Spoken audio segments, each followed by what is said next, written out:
महाडमध्ये पोलिसांची धडक कारवाई, प्रबंधित गुटखा जप्त। महाड शहरातील निमक बंधू किराणा दुकानावर महाड शहर पोलिसांनी छापा टाकून प्रतिबंधित गुटखा व तंबाखूजन्य पदार्थांचा साठा जप्त केला। या कारवाईत सुमारे 6,156 रुपये किमतीचा मुद्देमाल पोलिसांच्या ताब्यात घेण्यात आला।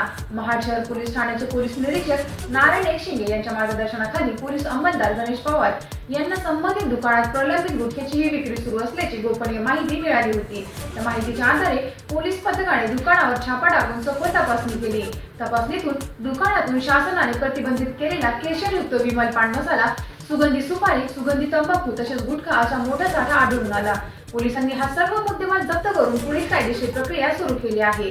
या प्रकरणी दुकानाचे मालक जालिंदर रामचंद्र किसन यांच्या विरुद्ध महाड शहर पोलीस ठाण्यात विविध कलमांन्वये गुन्हा दाखल करण्यात आला असून पुढील तपास पोलीस करत आहेत। शहरात प्रतिबंधित गुटखा विक्री विरोधात पोलिसांची मोहीम सुरू असल्याने अवैध विक्रेत्यांमध्ये खळबळ उडाली आहे। त्यांचा महाराष्ट्रासाठी महाड प्रतिनिधी दिनेश तापळकर यांचा रिपोर्ट।